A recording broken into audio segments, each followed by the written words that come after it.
안녕하세요. 저는 두 돌 아기를 키우고 있는 아기 엄마입니다. 근묵자흑이라는 말이 있죠. 나쁜 행동을 하는 사람과 가까이 지내면 나 역시도 그런 나쁜 행동에 물든다.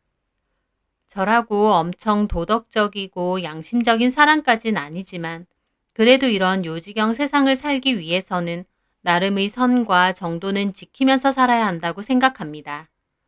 그렇지 않고 되는 대로, 내키는 대로 막 살게 되면 당장은 아닐지 몰라도 언젠가는 그에 따른 대가를 받게 되더라고요. 그 친구랑 처음 만난 건 아이를 낳고 2주간 있었던 조리원에서부터였어요.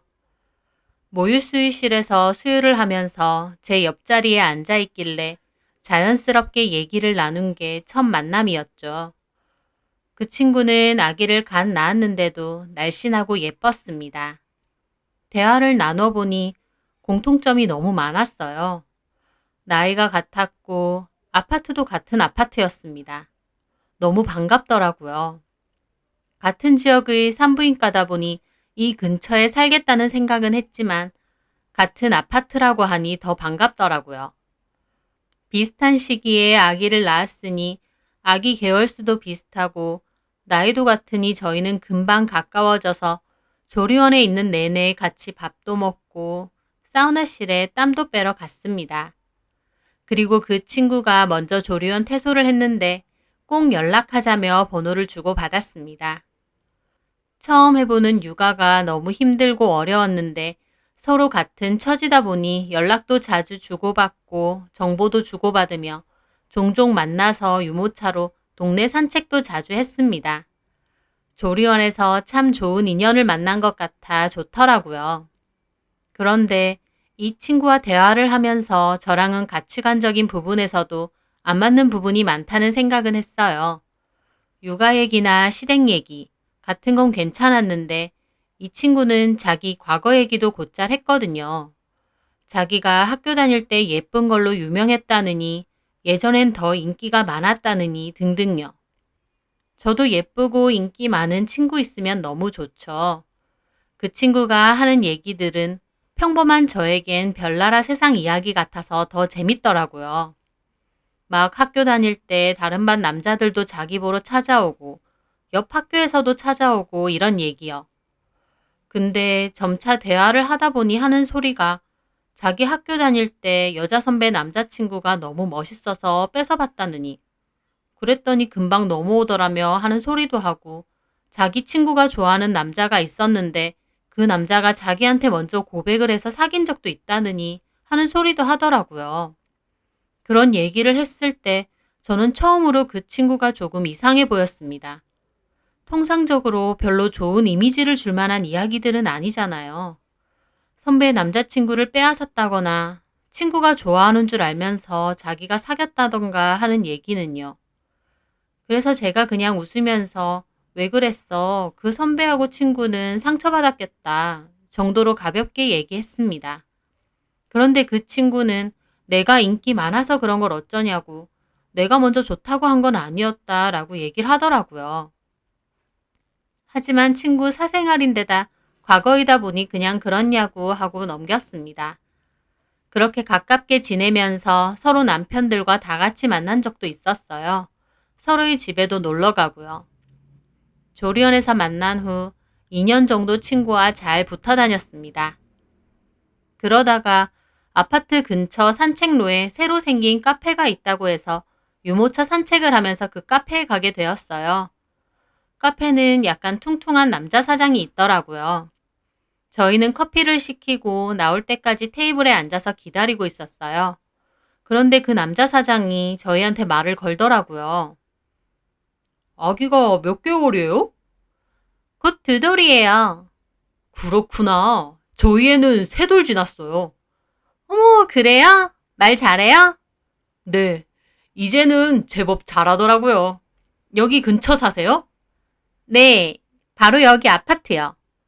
저도 거기 사는데. 어머, 정말요? 같은 아파트 주민이시네. 반가워라. 여기 자주 와야겠다. 친구는 어딜 가도 이렇게 싹싹하게 말도 잘 걸고 사장이나 직원들과도 금방 친해졌습니다. 상대적으로 숫기가 없는 저는 그런 친구의 친화력과 성격이 부러우면서도 좋아 보이더라고요. 그 사장은 저에게도 묻더라고요. 옆에 친구분도 같은 아파트 사시나요? 네, 얘도 같은 아파트요. 저희 조리원 동기예요. 동갑이고. 저한테 묻길래 대답하려고 했는데 친구가 웃으며 대답하더라고요. 그래서 저는 그냥 가만히 있었어요. 우와, 진짜요? 대단한 인연이네요.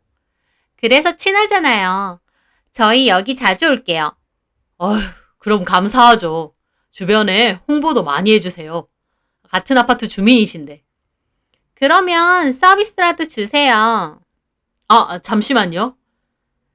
사장은 같이 파는 디저트를 저에게 하나씩 주더라고요. 그리고 커피가 나왔다고 해서 커피를 받아들고 나왔습니다. 내 덕분에 너도 디저트 받았지? 친구가 그러더라고요. 그래서 저도 웃으며 고맙다고 했습니다. 그런데 그 후 친구는 커피 먹을 일이 있으면 꼭 그 카페를 가는 거예요. 그쪽 방향으로 안 가더라도 일부러 돌아서라도 그 카페를 갔습니다. 저는 솔직히 그 집 커피가 제 입에는 별로여서 안 가고 싶은데 그 친구는 꼭 그 카페를 고집하더라고요. 그리고 저희 집에 놀러 올 때도 그 집 커피를 꼭 사오고요. 여기 또 갔어? 음, 난 여기 커피 그저 그렇던데. 너무 맹탕이야. 여기 말고 학교 앞에 있는 카페가 더 맛있던데. 에이, 무슨 맛만 있구만. 그리고 나는 여기 가는 게 좋아. 왜냐면 내가 가면 반값으로 할인도 해주거든. 반값? 이것도 한 잔값만 계산하고 두 잔 받아온 거야. 친구가 막 자랑하며 얘기하는 거예요. 저는 그 말에 의아했습니다. 몇 프로도 아니고 반값이나 할인을 해준다니요. 근데 할인을 왜 해주는 거야? 몰라. 사장님이 나는 그렇게 해주겠대. 뭐 좋잖아, 싸게 먹으면. 저는 좀 이해가 되지 않더라고요. 싸게 먹으면 당연히 좋죠. 하지만 잘 알지도 못하는 손님에게 매번 반값이나 할인을 해줄 이유가 뭐가 있나요? 설사 단골이라고 해도 매번 그렇게 할인해 주는 일은 흔치도 않고요. 그래서 제가 조금 황당해서 다시 물어봤어요. 네가 가면 매번 해준다고? 나만. 왜? 왜는 뭐가 왜야. 자꾸 해주고 싶나 보지 나한텐. 나 그런 적 많아. 예전부터 어디 가면 서비스 잘 주고 그래. 주로 남자 사장들이. 너도 몇 번 얻어 먹었잖아. 그렇긴 합니다. 친구와 밥을 먹으러 가거나 저녁에 아기 남편들에게 맡겨놓고 맥주를 마시러 간 적도 몇 번 있는데 친구는 유독 서비스를 잘 받았어요. 사장이 먼저 준 적도 있고 안 주면 본인이 달라고 한 적도 있고요. 공통점이라면 남자 사장이나 직원에게 주로 그러는 거였습니다. 제가 대답도 없이 가만히 있자 친구가 그러는 거예요. 너 그런 거 받아본 적 없어? 나는 예전부터 가게 가면 서비스도 주고 번호 달라는 소리도 잘하고 그래. 어쩔 땐 미용실에서도 남자 디자이너가 자기 스타일이라고 연락처 좀 달라고 그런다니까? 번호도? 그럼 줘? 보고 괜찮으면 주고 아니면 그냥 서비스만 먹고 마는 거지. 저는 친구가 신기하게 느껴졌어요. 솔직히 여자 사장도 아니고 남자 사장이 그렇게 이유 없는 서비스를 주거나 찝쩍거리면 불쾌할 수도 있을 것 같은데 오히려 친구는 그런 걸 자랑스러워 하더라고요. 자기가 인기가 많아서 그렇다면서요. 제 성격이라면 부담스럽고 싫어서 다시는 안 갈 것 같은데 친구는 오히려 그런 상황을 즐기더라고요. 저는 약간의 노파심이 들어 말했습니다. 저기 지영아, 왜?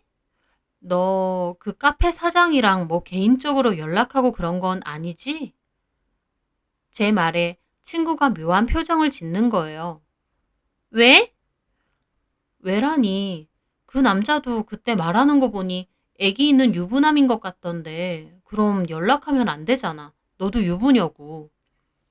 야, 너는 나이도 젊은 게 왜 이렇게 고리타분하냐? 유부녀는 뭐 사람도 아니야? 그냥 친하게 지내면서 서비스도 받고 나는 그 집 커피 팔아주고 그럴 수도 있는 거지. 그 남자랑 뭐 연락하고 그러는 건 아니지? 그런 건 아니야. 그럼 됐어. 제가 유난스러워 보일지도 모르지만 저는 친구의 행동이 걱정이 살짝 됐습니다. 솔직히 제가 고리타분하고 유난스러운 걸지도 모르지만요. 그 카페 사장 와이프가 알게 되면 기분 좋지는 않을 것 같았거든요. 게다가 친구 남편도 그 사실을 알게 되면 신경 쓰일 것 같았고요. 하지만 따로 연락하는 사이는 아니라고 하니 그냥 친한 사장과 단골 손님 정도로만 생각했습니다. 그런데 친구의 말은 사실이 아니었습니다. 그 친구는 그 유부남 사장이랑 따로 만나고 있었어요. 제가 그 사실을 알게 된 건 우연이었습니다. 아이를 어린이집에 보낸 후 볼 일이 있어서 그 카페 근처를 지나가게 되었는데 카페 안에 친구가 앉아 있는 거예요. 저는 반가워서 아는 척 하려고 카페 안으로 들어가려는데 사장이 앉아 있는 친구에게 다가가더니 커피랑 디저트를 주며 서서 뭔가 대화를 하더라고요. 그러더니 친구 볼을 슬쩍 꼬집고 카운터로 다시 가는 겁니다. 사장의 갑작스러운 행동에 저는 놀라서 멍하게 있는데 친구는 아무렇지 않게 커피도 마시고 계속 대화를 하더라고요. 저는 그 순간 저 두 사람 뭔가 있다는 생각이 들었어요. 저는 그 일을 떠올리며 며칠 혼자서 고민을 했습니다. 남일인데 무슨 상관이냐 할 수도 있겠지만 저는 솔직히 친구가 걱정이 됐어요. 도대체 그 카페 사장과 친구가 무슨 사이인 건지도 모르겠고 이 좁은 동네에서 소문이라도 나면 어떡하나요?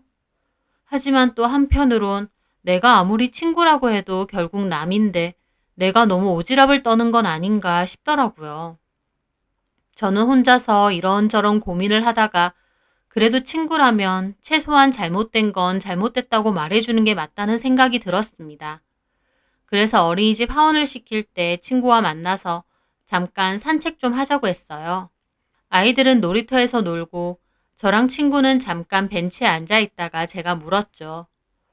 저기, 나 화요일에 너 그 카페에 있는 거 봤어. 아, 진짜? 커피 먹고 싶어서 갔었어. 어디서 봤어? 바깥에서. 근데 그 사장이 네 볼 꼬집더라. 아, 봤어? 너 그 사장이랑 뭐 있어? 제가 묻자 친구는 심드렁한 얼굴로 말하더군요. 그냥 가끔 연락 주고받는 정도? 저는 그 말에 너무 놀라 물어봤습니다. 연락 안 한다고 했잖아. 그런데 제 말에 오히려 친구가 황당한 얼굴로 저를 보더라고요. 그땐 안 했고 지금은 해. 근데 네가 왜 그래? 그 남자랑 무슨 연락을 해? 그냥 가벼운 대화나 몇 번 했어. 근데 왜 이렇게 오바야? 오바가 아니라 너 무슨 생각인 거야? 제가 막 심각한 얼굴로 말하자 그 친구는 어이없다는 듯 웃더라고요. 너 지금 심하게 오버한다. 내가 그 남자랑 연락하든 말든 네가 무슨 상관이라고 이래. 야, 너 유부녀야. 애까지 있는. 그 남자도 그렇고. 근데 서로 개인적으로 연락하고 그러면 어떡해. 너 조선시대에서 왔니? 그러면 남자 여자는 결혼하고 나면 아예 연락도 안 해야 돼? 연락만 한 거 맞아?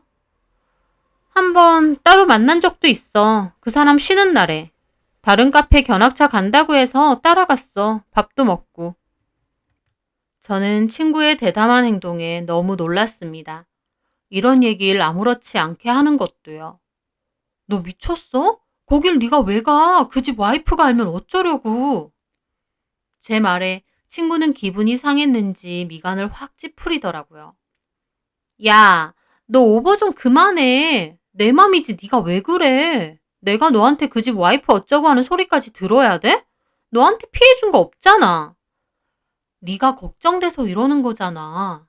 너 그러고 다니다가 소문이라도 나면 어쩌려고 이래. 호들갑 좀 떨지 마. 우리가 뭘 어쨌다고 소문이야. 너 그 남자 앞으로 만나지 마. 너 그러다 진짜 큰일 나. 친구는 제 말에 가만히 저를 쳐다보더라고요. 그러더니 코웃음을 딱 치는 거예요. 그리고선 저에게 뭐라는 줄 아세요? 네가 뭔데? 저는 잘못 들은 줄 알았습니다. 혹시나 소문나거나 문제 생길까 걱정돼서 그만하라는데 저보고 네가 뭔데라는 거예요. 제가 놀라서 멍하게 보고 있으니 그 친구는 기분 나쁜 표정을 지으며 말하는 겁니다. 너 지금 좀 많이 오버하는 거 알아? 솔직히 내가 누굴 만나든지 말든지 네가 무슨 상관이라고 이래? 왜 나를 이상한 취급하면서 뭐라고 하는 건데? 이상한 취급이 아니라 너 혹시 나 질투하니? 나한테 열등감 느껴? 이게 무슨 헛소리인가요? 갑자기 저더러 질투하느냐고 열등감 느끼냐는 거예요. 뭐라고? 그렇잖아. 그 카페는 같이 갔는데 사장은 나한테만 관심 있으니까. 늘 같이 다녀도 서비스는 나 때문에 받고 너한테는 그런 게 없으니까. 나한테 혹시 열등감 같은 거 있었어? 그래서 지금 이렇게 호들갑 떨면서 그만해라 마라 하는 거냐고. 저는 말문이 막혀서 멍하게 친구를 봤어요. 2년 동안 이 친구를 자주 봐오면서 솔직하고 직설적인 성격인 건 알았지만 이런 말을 저에게 할 줄은 몰랐습니다. 저는 오히려 이 친구가 나를 평소에 어떻게 봤나 싶더라고요. 너야말로 나를 평소에 그렇게 봤어?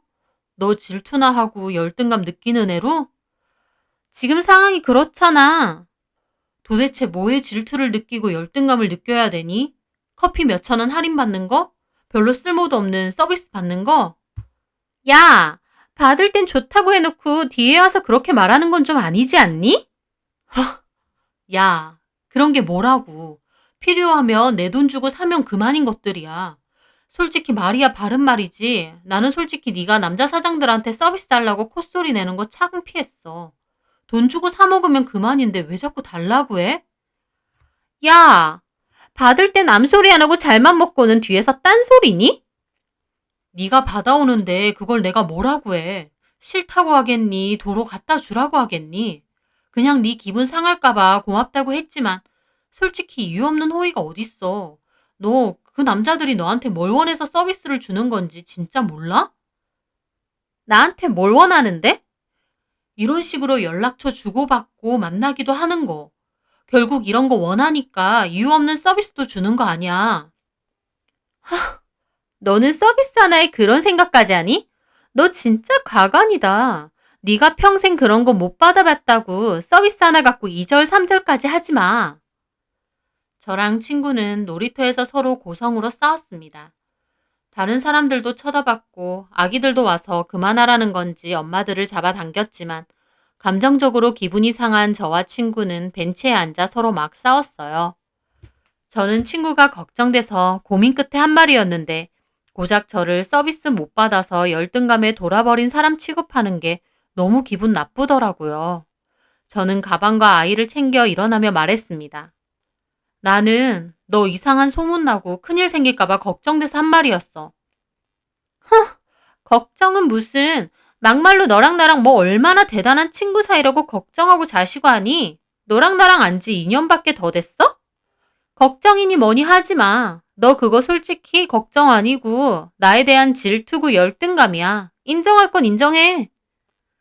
저는 더 이상 할 말이 없더라고요. 그래, 네 말대로 너랑 나 더 이상 친구 아니야. 너를 친구라고 생각해서 이런 소리 한 내가 미친년이다. 저는 아이를 안고 그 자리를 떠났습니다. 얼마나 속상하고 기분 나쁜지 그날 밤도 그 다음 날도 생각할수록 화가 나더라고요. 그리고 나서 저러고 다니다가 그 집 와이프가 알거나 소문이라도 나봐라. 그래야 정신 차리지 생각했습니다. 그 후로 저는 친구와 더 이상 연락을 주고받지 않았어요. 친구 말대로 저희의 알량한 친구 사이는 끝이 난 거죠. 자주 만나면서 어린이집도 같이 보내고 많은 정보를 공유했었는데 결국 이렇게 악에 바친 채로 끝이 난 거였습니다. 저는 친구의 말들이 너무 괘씸하면서도 한편으론 씁쓸하더라고요. 그리고 친구 말대로 내가 괜한 오지랖이었나 싶기도 했습니다. 친구가 그러고 다니든지 말든지 내 일도 아닌데 모른 척 할 걸 내가 뭐라고 그랬을까 싶기도 했어요. 제 딴에는 걱정이라 한 소리지만 제가 뭐라고 그 친구의 행동이나 마음을 바꿀 수 있겠나요? 그 친구가 제 자식도 아닌데요. 그렇게 심란한 마음이 가득했습니다. 그런데 남편이 하루는 요새 왜 그렇게 기분이 안 좋느냐 하더라고요. 저는 구구절절 친구 얘기하고 싶진 않아서 그냥 별일 아니라고 했어요. 그런데 남편이 친구네와 같이 주말에 캠핑 가자고 하더라고요. 그 전에도 자주는 아니지만 한 번씩 갔거든요. 저는 처음엔 그냥 안 간다고 하다가 남편이 꼬치꼬치 물어봐서 결국 친구와 싸운 일을 얘기했습니다. 그런데 제 얘기를 들은 남편도 그러더군요. 그러면 앞으로 지영 씨랑은 더 이상 가깝게 지내지 마. 왜? 솔직히 당신 얘기 들으니까 지영 씨 그렇게 가깝게 지낼 만한 사람은 아닌 것 같아. 엄연히 남편도 있고 애도 있는 사람이 유부남인 카페 사장하고 그러고 다니는 게 옳은 행동 아니잖아. 그 카페 사장도 제정신 아닌 것 같고. 내 말이 그 말이야. 그래서 더 이상 만나지 말란 건데 나 인기 없다고 질투하는 소리까지 들었다니까? 솔직히 그런 걸로 인기가 있네 없네 하는 것도 웃기다. 이런 말까진 그렇지만 지영 씨가 흘리고 다니는 게 있으니까 그런 남자들도 껄떡대는 거 아니야. 본인이 가정이 있고 애도 있으면 칼같이 그런 부분은 쳐내는 게 맞는 거지. 차라리 잘 됐어. 앞으로는 지영 씨랑 가깝게 지내지 마. 남편도 저랑 같은 생각이었습니다. 저도 누가 잘했고 못했고를 떠나 그 친구와 나는 가치관이 서로 안 맞다라고 생각을 종결 지었고 더 이상 그 친구와 연락은 하지 않기로 했습니다. 하지만 어린이집도 같고 이용하는 놀이터도 비슷하다 보니 어쩔 수 없이 마주치는 일이 있더라고요. 그냥 모른 척 각자 놀 때도 있었고 제가 먼저 자리를 피해서 다른 데 가서 놀 때도 있었어요. 앞으로 계속 이렇게 살아야 된다고 생각하니 좀 불편하더라고요. 그렇게 그 친구와 연락을 끊은 지 3개월이 지났습니다. 그 일이 있던 그날도 어린이집에서 하원한 아이가 놀이터에 가자고 해서 언제나처럼 갔는데 친구가 먼저 와 있더라고요. 친구 아기는 혼자 놀고 있고 친구는 벤치에 앉아 폰을 보고 있었어요. 저는 모른 척하고 제 아이랑 놀아주고 있었습니다. 그런데 저기요, 윤지영 씨 맞죠? 갑자기 어떤 여자가 친구 앞에 우뚝 서면서 날카롭게 말하는 거예요. 목소리가 꽤 커서 저도 그쪽을 쳐다봤고 벤치에 앉아있는 친구는 그 여자를 올려다보더라고요. 네, 누구세요? 오성철 씨 알죠? 그 말에 친구 눈이 좀 커지더라고요. 누구신데요? 그리고 깜짝 놀랄 장면이 펼쳐졌습니다. 갑자기 그 여자가 순식간에 친구 머리채를 잡아 채는 거예요. 나? 오성철 마누라다! 정말 순식간의 상황이었습니다. 친구는 머리채를 잡힌 채로 소리를 질렀고 그 마누라라는 여자는 잔뜩 화가 나서 얼굴이 시뻘개진 채 친구 머리채를 움켜잡고 마구 돌려대더라고요. 애도 있는 년이 같은 동네 남자랑 붙어먹어? 네가 인간이야? 친구는 악을 지르며 머리채가 잡힌 채로 그 여자 머리채를 같이 뜯으려고 버둥거리더라고요. 하지만 친구는 그 여자 머리 한 올도 못 잡고 비명만 지르며 손만 허우적대는 거예요. 순식간에 놀이터는 아수라장이 됐고 저는 너무 놀라 심장이 터질 것 같았지만 가장 먼저 든 생각은 친구 아기였습니다. 저는 친구 아기를 찾았어요. 친구 아기는 놀란 채로 엉엉 울더라고요. 저는 친구 아기에게 달려가 급하게 안아서 달래주면서 자리를 피했어요. 저런 모습을 보여주면 안 될 것 같아서요. 근데 친구 아기가 울면서 내리려고 저를 발로 밀고 버둥거리더라고요. 엄마를 부르면서요. 저는 머리채를 잡고 싸우고 있는 두 사람이 너무 위험해 보여서 일단 친구 아기를 조금 떨어뜨려 놓고 친구에게 달려가 그 여자를 말렸습니다. 저기 말로 하세요, 말로. 근데 그 여자는 흥분해서 너는 뭐냐며 저까지 확 밀치더라고요. 그 바람에 저는 나동그라지고 저희 아기도 달려와서 울고 저도 엉덩이가 너무 아팠지만 그대로 있다간 친구 머리채가 통째로 다 뜯길 것 같아 다시 달려가 말렸습니다. 큰일 날 것 같았는지 옆에 있던 다른 아줌마들도 그제야 와서 여자와 친구를 뜯어 말렸고 겨우겨우 둘을 떨어뜨려 놨습니다.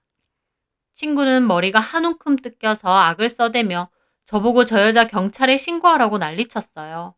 그러니까 그 여자가 그래. 경찰에 신고해라. 신고도 하고 나 고소도 해. 나도 너 고소했거든. 상간녀 소송으로. 그 말에 옆에 말리던 아줌마들도 다 경악하고 친구도 눈이 휘둥그레지더라고요. 그 여자는 악에 받쳐서 소리를 막 지르는 거예요. 네가 사람이냐? 애도 있는 년이 한 동네 사람이랑 그러고 싶디? 네 애복이 창피하지도 않아. 그리고 잠시 후 그 카페인 남자 사장까지 허겁지겁 달려와 그 여자를 데리고 가려고 하더라고요. 집에서 얘기하자면서요. 그 여자는 그 앞에서 남자 사장 뺨을 후려쳤어요. 야, 이 미친놈아. 집어릇 개 못 준다고 한 번 봐줬는데 또 그 지랄이야? 틈만 나면 여자들한테 개수작 부리면서 바람 펴대는 너나 거기에 좋다고 놀아난 전현이나 똑같아 아주. 그래 이혼하자. 이혼해 줄 테니 저런 년들이랑 놀면서 살아. 여자는 그렇게 말하더니 남자를 확 밀치고 가더라고요. 남자는 여보 여보 하면서 그 여자를 따라가고요. 놀이터에는 머리하고 옷이 뜯겨서 엉망진창이 된 친구가 덩그러니 남아 있었고 그 주변으로 아기 엄마들이 친구를 보며 수군거렸어요. 저 여자가 저 남자랑 바람 폈다고. 저는 일단 멍하게 있는 친구의 팔목을 잡아 끌고 놀이터 밖으로 데려가 세워놨습니다. 그리고 저희 아기와 친구 아기도 양팔로 안고 도망치듯 놀이터를 빠져나왔어요. 뭐하고 서 있어? 빨리 따라와. 친구는 멍한 얼굴로 저를 따라오더라고요. 저는 친구를 데리고 저희 집으로 갔습니다. 저는 놀란 아이들에겐 물을 먹이고 뽀로로를 틀어줬어요. 그리고 친구는 방으로 데리고 들어갔죠. 친구는 그제야 정신이 드는지 펑펑 울더라고요. 산발이 된 머리에 옷도 다 늘어난 친구의 몰골이 너무 처참해서 그때까지만 해도 좀 짠했습니다. 그래서 물도 갖다 주고 괜찮냐고 좀 달랬어요. 근데 친구 하는 소리가 나 어떡해? 아까 그 여자가 진짜 상간소송하면 어떡해? 나 그 남자랑 진작에 끝났단 말이야. 왜 이제 와서 저러냐고. 끝난 지가 언젠데. 저는 그렇게 말하는 친구가 너무 한심해 보이더라고요. 마지막 남아있는 정으로 친구를 데리고 오긴 했지만 끝까지 정신 못 차리고 저런 소리 하는 거 보니 쫓아내고 싶었습니다. 진작에 끝냈으면 진짜 그 남자랑 그러고 다닌 게 맞단 말이야? 몇 번 안 만났어. 몇 번 안 만났으면 안 만난 거야? 너 어쩌려고 그래? 내가 그만하라고 했지. 아까 그 와이프라는 여자가 너 이 정도로만 한 것도 다행인 줄 알아. 칼부림 났으면 어쩔 뻔했냐고. 아, 그만해. 머리 뜯긴 게 나지 너야? 가뜩이나 머리 터져 죽겠는데 왜 너까지 난리야? 넌 칼부림 나길 바라니? 저는 진짜 황당하더라고요.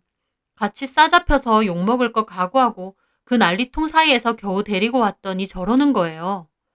제가 기가 막혀 가만히 있으니 그 친구는 저더러 이제 속 시원하냐고 하더니 자기 아기 데리고 획 나가버리더라고요. 저는 진짜 분통이 터졌습니다. 머리채 다 뜯기던지 말던지 신경 끄고 있을걸. 괜히 내가 또 나섰네 싶었어요. 그 후 놀이터에서의 그 일은 저희 지역 맘카페에서 난리가 났습니다. 직접 본 사람들이 몇 개나 글을 올리고 어느 카페인지 친구네 아이는 어떤 어린이집 다니는지까지 다 올라왔어요. 더불어 제 얘기도 있더군요. 친구로 보이는 여자가 급하게 데리고 가더라면서. 맘카페에 그 일이 올라오니 삽시간에 동네에 소문은 다 퍼졌고 남자의 카페는 임시 휴업을 내걸고 문을 닫았더라고요. 그리고 친구 아이도 더 이상 어린이집에 나오지 않았습니다. 친구네 남편 귀에도 당연히 그 이야기가 들어갔겠죠. 온 동네가 그 일로 떠들썩 했으니까요.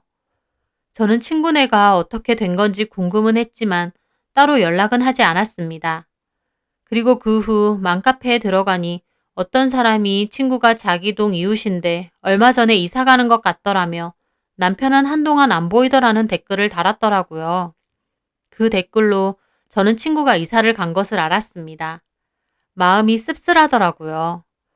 친구가 잘못한 것도 맞고 말리는 저에게 심한 말을 한 것도 맞지만 막상 친구가 그렇게 하루아침에 사라져버리니 저도 기분이 참 복잡하더라고요. 어디서부터 잘못됐을까? 내가 그 친구를 더 열심히 말렸어야 했나? 내가 말한다고 걔가 들을 애도 아닌데 하면서 속으로 이런저런 생각을 했습니다. 하지만 시간이 지나면서 그렇게나마 그 친구를 말린 건 그래도 잘한 일이었다 싶었습니다. 비록 그 친구는 저에게 질투니 열등감이니 했지만 그 친구에게는 자기의 잘못된 부분을 지적해주고 잡아주는 사람 한 사람 정도는 필요했을 테니까요. 결국은 전혀 듣지도 않고 이렇게 됐지만요. 친구의 소식은 전혀 알 수 없습니다. 그 카페도 머지않아 아예 가게를 내놓았더라고요. 친구네 일로 떠들썩하던 맘카페는 시간이 지나자 다시 없던 일처럼 조용해졌습니다. 2년 동안의 정이 있어서 한 번씩 친구가 궁금할 때도 있지만 이런 일을 당했으니 친구도 크게 깨달았겠지요. 앞으로는 어디 가서든 남에게 상처 주는 행동하지 않고 살았으면 합니다. 제 사연 들어주셔서 감사합니다.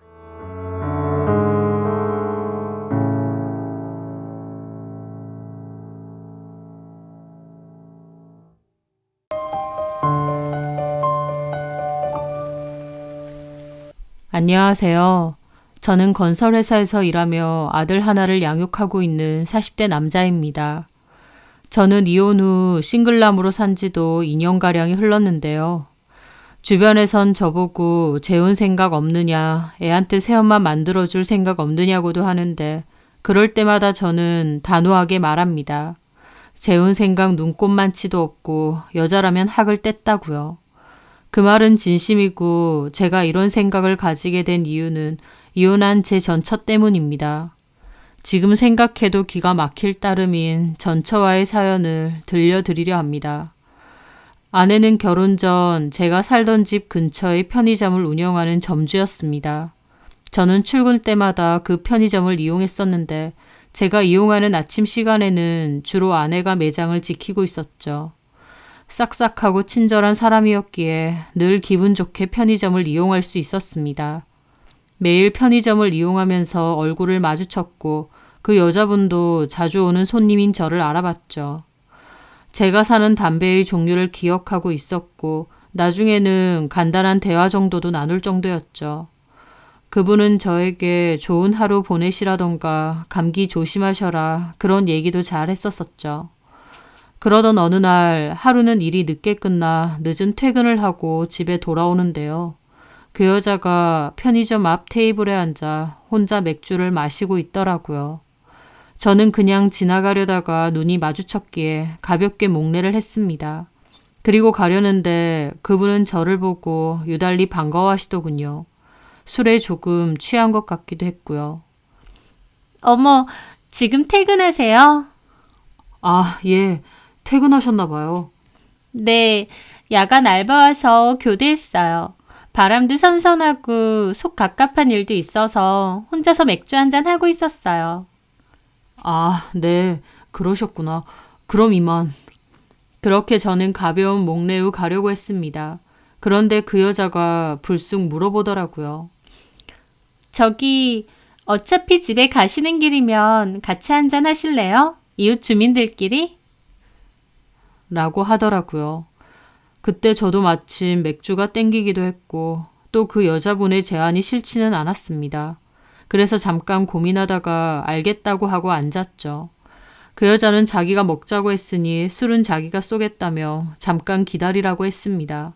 그리고 편의점에서 맥주캔 여러 개와 안주를 챙겨 나오더라고요. 이 맥주 드셔도 되죠? 따로 드시는 거 있는 건 아니죠? 아무거나 잘 먹습니다. 제가 다 먹어보니까 맥주는 이게 제일 맛있더라고요. 그 여자는 본인이 제 맥주 캔까지 따주면서 건네주더라고요. 성격이 참 쿨하고 시원시원하구나 생각했어요. 원래 이 시간에 퇴근하세요? 아니요. 원래는 좀 더 일찍 퇴근하는데 오늘은 일이 좀 많아서 야근을 좀 했네요. 무슨 일 하시는지 여쭤봐도 돼요? 건설회사 다닙니다. 저는 지갑 안에 있던 명함도 한 장 드렸죠. 어머, 여기 아파트 짓는 데죠. 대기업이잖아요. 저도 알아요. 예. 근데 이 건설회사 다니시면서 사시는 곳은 그냥 주택 사시네요? 혼자 자취하는 거니까요. 나중에 결혼할 때면 아파트로 들어가야죠. 청약돼서 붙고 있는데도 이미 있고. 어머, 그러시구나. 이런 유명한 건설회사 다니시면 돈도 잘 벌겠다. 뭐 남들 버는 만큼 버는 거죠 뭐. 아, 회사 다니는 게 힘들어도요. 막상 자영업 해보니까 남의 월급 받고 다니는 게 제일 낫더라고요. 저도 예전에 회사 다녔거든요. 월급도 나쁘지 않고 그냥 계속 다녔어야 되는데 무슨 바람이 불었는지 그만두고 그동안 모아둔 돈에 퇴직금 더해서 이 편의점 차린 거예요. 그때는 회사 다니기 너무 싫고 자영업하고 싶었거든요. 저는 이 동네 오래 살았는데 이쪽에 행인들도 웬만치 다니고 또 학교도 있으니까 학생들도 많이 다녀요. 그래서 편의점 하나 해놓으면 벌이가 괜찮을 거라고 생각했거든요. 근데 웬걸 막상 제가 편의점 차리고 운영해보니까 저한테 남는 게 별로 없는 거예요. 물론 손님이 아예 없는 건 아닌데 제 생각보단 그렇게 많이 오지도 않고요. 그나마도 알바까지 써서 인건비 주고 나면 회사 다닐 때보다 못한 정도인 거예요. 그 정도예요? 네. 그래서 알바는 야간 알바 한 명만 쓰고 나머지는 제가 다 하는데 체력도 너무 축나고 힘든데 그거에 비해서 남는 게 별로 없으니까 현타 제대로 오네요. 남의 월급 받고 회사 다니는 게 나았구나. 이제 와서 후회되고. 똥인지 된장인지 먹어봐야 아는 것도 아닌데 제가 사서 고생하고 있는 거죠 뭐. 실컷 고생만 하고 별로 남는 돈도 없어서 그냥 이쯤에서 그만둬야 되나 고민도 되고요. 그 여자는 편의점 운영에 있어서 고민이 많은 것 같았습니다. 저는 자영업에 관해서는 아는 것도 없고 딱히 뭐라고 해줄 말도 없었기에 그냥 고개만 끄덕이고 있었죠. 그 여자는 저를 보고 웃더라고요. 참, 여자친구는 있으세요? 이렇게 있는 거 여자친구분이 아시면 기분 나쁘겠다. 아니요, 없습니다. 정말요? 키도 크고 인물도 좋으시고 직장도 괜찮으신데 왜 여자친구가 없으세요? 제가 뭘요? 그래도 이렇게 술 친구해 주시니까 좋네요. 팍팍 드세요. 어차피 제 가게라서 술을 실컷 드셔도 됩니다. 그렇게 그 여자와 저는 편의점 앞 테이블에 앉아 제법 술을 많이 마셨습니다. 서로 술에 취해서 이런저런 개인적인 일도 얘기하고 제법 오랫동안 앉아 있었죠. 그 여자는 사람을 편하게 해주는 매력이 있더라고요. 저도 말이 그렇게 많은 성격은 아닌데 그날은 이런저런 제 얘기도 많이 하게 되었습니다. 그렇게 2-3시간 넘게 앉아있던 술자리는 파하고 저는 집으로 돌아갔습니다. 그날 술을 꽤 먹은 탓에 다음날도 컨디션이 안 좋았는데 출근길에 편의점에 갔더니 그 여자분은 쌩쌩하더라고요. 어제 너무 과음하신 거 아니에요?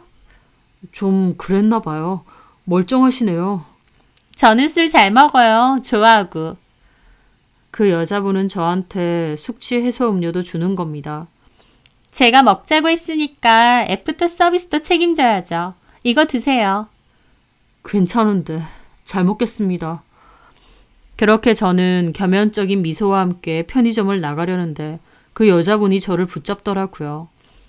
저기 네? 혹시 괜찮으시면 어제 준 명함에 번호 있던데 연락드려도 되나요? 그 여자의 적극적인 대시에 저도 순간 좀 얼어붙었습니다. 싫지는 않았지만 쑥맥인 성격이라서 그런지 그 상황이 당혹스럽더라고요. 하지만 그렇게 다가오는 게 싫지는 않았습니다. 그래서 저는 겨우 괜찮다고 말을 했고 그 여자는 그럼 연락하겠다며 좋은 하루 보내라고 하더라고요. 그때부터 그 여자분이 연락을 했습니다. 초반엔 식사 맛있게 하셔라, 비 온다던데 우산 챙겨라 등의 간단한 안부 문자였고 시간이 갈수록 이런저런 대화도 많이 오갔죠.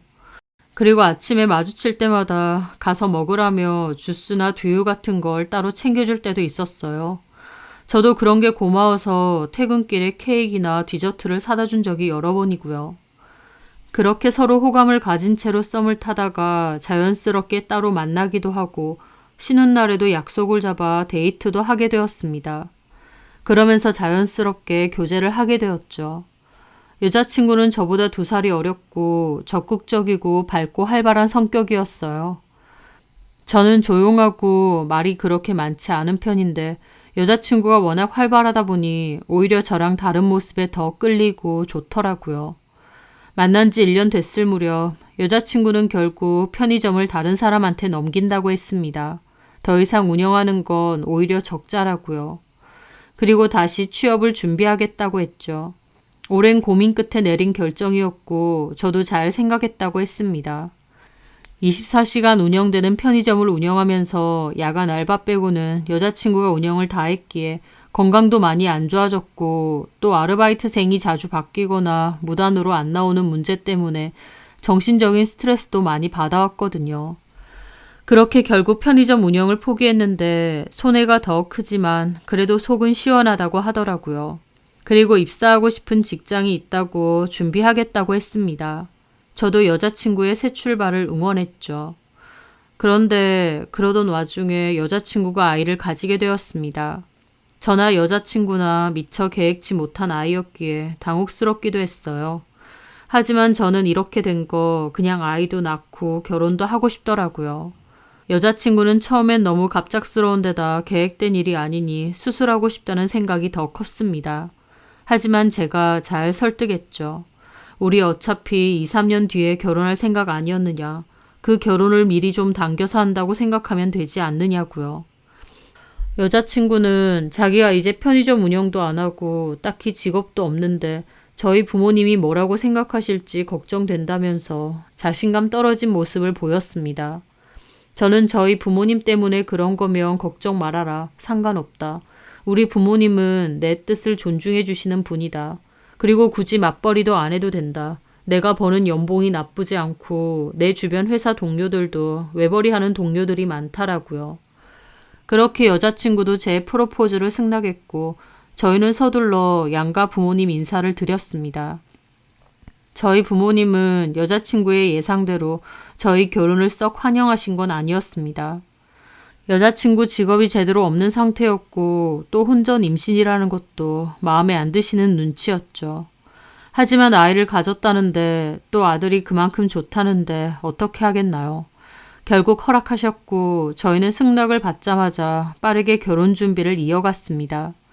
아내는 더 배 나오기 전에 웨딩드레스를 입고 싶어 했기에 결혼 준비는 몹시 서둘러야 했습니다. 그렇게 속전속결로 결혼식을 올렸고 제가 청약이 되어 있던 아파트 입주 시기도 마침 맞아서 신혼집을 거기서 시작하기로 했어요. 결혼했을 때 이미 임신 5개월이 지나가고 있었기 때문에 결혼하고 얼마 지나지 않아 아이도 출산했습니다. 건강한 아들이었죠. 결혼하고 얼마 뒤 바로 아이를 출산했기 때문에 저희는 부부보다는 부모로 결혼을 시작한 거나 다름없었습니다. 저희 아이는 초반에는 꽤나 저희 부부를 힘들게 했습니다. 예민하기도 하고 손을 제대로 탔는지 바닥이나 침대에 내려놓기만 하면 몇 시간이고 우는 경우도 많았거든요.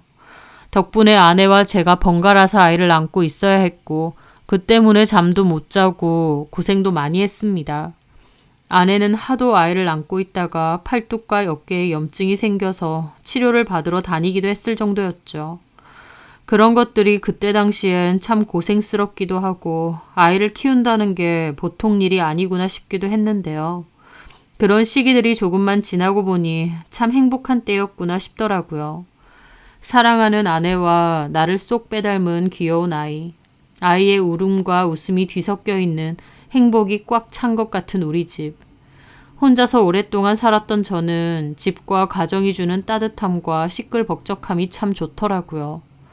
그렇게 어느덧 아이는 쑥쑥 자랐고 저희의 결혼 생활도 9년이 다 되어갔을 즈음이었습니다. 저희 아이는 초등학생이었고 저와 아내는 초등학생의 학부모였죠. 아내와 저의 결혼 생활에는 별다른 문제가 없었습니다. 아내가 특히나 성격이 좋고 시원시원한 편이었기에 별다른 싸움도 없었고 서로 잘 배려하면서 살아왔죠. 아내는 활발하고 적극적인 성격 덕분에 동네에 아는 사람도 많았고 아이 친구들 엄마하고도 잘 지냈습니다. 그래서인지 아내는 모임이나 약속도 많은 편이었고요. 저와 달리 마당발인데다 사람 만나는 것을 좋아하는 아내다 보니 회사 생활하는 저보다도 더 바쁜 것 같았죠. 아내는 그 중에서도 아이 유치원 때부터 알고 지냈던 친구 엄마들하고 특히 잘 지냈는데요. 한 동네 살면서 초등학교까지 같이 보내게 되다 보니 그 엄마들하고는 더욱 가까이 지냈던 거죠. 나이는 달라서 서로 언니, 동생 하면서 지낸다고 하더군요. 저도 애엄마 친구분들이 집에 놀러 오면 인사는 하니까 얼굴은 다 알고 있었고요. 엄마들과 아이들이 다 같이 만나는 경우도 있지만 아이들 학교 보내놓고 그냥 엄마들끼리만 만나서 커피 마시고 수다 떠는 경우도 많다고 했습니다. 아내는 그 친구들과 같이 만나서 얘기하고 수다 떠는 게 삶의 활력소가 된다고 하더라고요. 누구에게나 그런 활력소는 필요하니까 저도 좋다고 생각했고요. 아내도 아이 키우면서 살림하고 저 뒷바라지 하면서 이래저래 스트레스 받는 게 많을 텐데 한 동네에 마음 잘 맞는 친구들이 있다는 게 얼마나 좋은가 싶었죠. 아내는 그 중에서도 혜수 언니라는 사람과 소영 씨라는 동생하고 특히 잘 지냈습니다. 그리고 세 명이서 같이 독거노인 봉사활동도 할 거라고 하더라고요. 봉사활동? 혜수 언니가 원래부터 하던 거거든. 원래 미용사라고 했었지. 맞아. 지금은 안 하는데 예전엔 꽤나 오래 미용 일 했었대. 봉사도 그것 때문에 시작했대. 독거 노인들 미용 봉사하면서 시작했다고. 그렇구나. 좋은 일 하시네. 그치. 그 언니가 참 두고 볼수록 진국이야. 그 언니가 활동하는 단체가 있는데 거기에 소영이랑 나도 가서 봉사하려고. 좋은 생각이네. 저는 일주일 한 차례 정도 봉사활동을 간다는 아내가 대단하다고 생각했습니다. 에너지가 넘치고 또 그 에너지를 좋은 곳에 쓰려는 사람이구나 생각했죠. 그렇게 아내가 봉사활동을 한 지도 3개월 정도 넘어갔을 무렵이었습니다. 저는 출근 후 건설 현장에 내내 있다가 바로 퇴근을 하려던 참이었어요. 그런데 폰을 확인해 보니 부재중 전화가 2통 와 있더라고요. 그런데 그 이름을 보고 조금 놀랐습니다. 박선중이라고 제 고등학교 동창인 친구인데요. 선중이와는 연락을 안 한 지 좀 됐거든요. 횟수로 치면 5년 정도 됐던 것 같습니다. 그때 당시 그 친구가 주식에 빠져 있어서 돈을 꽤 많이 날렸어요. 그리고 그 여파로 이혼까지 했었죠. 저 포함해서 친구들에게 연락을 해 돈을 조금씩 빌려달라고 했었고 저도 친한 친구다 보니 200만 원 정도 빌려준 적이 있습니다. 200만 원이 결코 작은 돈은 아니지만 오랜 친구였고 또 생활이 너무 어려워졌다고 하길래 설령 못 받아도 된다고 생각하고 빌려준 돈이었습니다. 그런데 그 친구는 그 후 100만 원은 갚았지만 나머지 100만 원은 갚지 않고 잠수를 탔어요. 친구로서 미안하다라는 문자 한 통만 남기고요. 제가 연락해도 더 이상 받지 않고 완전 두절이 되었죠. 남은 100만 원보다 친구가 그렇게 자취를 감춘 것이 더 가슴 아프더라고요. 그래서 한 번은 술 먹고 그 돈 안 갚아도 되니 다음에 연락이라도 하라고 문자를 한 번 보낸 적은 있습니다. 물론 그 뒤에도 연락은 따로 없었고요. 그렇게 그 친구와 연락이 끊어진 지도 5년이 넘었고 저도 저 사는 게 바쁘다 보니 그 친구를 거의 잊고 지냈죠. 그런데 그랬던 선중이가 갑자기 저한테 2통이나 전화를 건 거였어요. 오랜만에 그 이름을 보니 반갑기도 하면서 또 한편으론 별로 안 좋은 일로 전화를 했나 싶어서 불안하기도 하더라고요. 돈 안 갚고 자취를 감춘 친구가 갑자기 연락을 한 거니까요. 어쩌면 또다시 돈을 빌려달라던가 곤란한 부탁을 하려고 전화했나 싶기도 했습니다. 저는 잠깐 망설이다가 콜백을 했고 선중이가 받더라고요. 저는 애써 밝게 받았죠. 박선중, 오랜만이다. 홍서가 잘 지냈냐? 선중이는 뻘쭘한 목소리로 전화를 받더라고요. 저한테 돈을 갚지 못했기 때문에 민망한 것 같았죠. 야 임마, 연락 안 한 지 한 5년 넘었나? 너도 참 너무한다. 왜 그동안 연락 안 했어? 어떻게 살았길래? 그냥 이래저래 살았다. 미안하다. 전화해야지 하면서도 염치가 없는 것 같아서 못했어. 친구끼리 염치는 무슨. 그래서 요즘은 뭐하고 지내는데? 누나네 가게에서 일하면서 누나네 집에서 얹혀 살고 있어. 아, 누나네 가게. 야, 그러면 뭐 멀리 간 것도 아닌데 연락 좀 하지 그랬냐. 차로 1시간이면 가는 거리를. 미안하게 됐다. 그래도 오랜만에 친구 목소리를 들으니 반갑더라고요. 선중이네 누나는 지역에서 유명한 강이 있는 외곽 지역 쪽에서 술집 겸 밥집을 운영합니다. 꽤나 오랫동안 운영을 했기에 친구인 저도 알고 있었죠. 선중이는 그곳에서 누나의 가게 일을 돕는 것 같더라고요. 근데 어쩐 일이야? 무슨 바람이 불어서 나한테 전화를 했대? 아, 저기 내일 너네 회사 근처에 볼 일이 있어서 갈 거거든. 시간 괜찮으면 얼굴 한번 볼래? 할 얘기도 있고. 그래? 그럼 내일 우리 회사 쪽으로 와. 그렇게 저는 선중이와 약속을 잡았습니다. 집에 돌아와서 아내에게 그 얘기를 했고 아내는 선중이가 누군지 기억을 잘 못하더라고요. 그도 그럴 것이 결혼식 때 잠깐 본 게 다였거든요.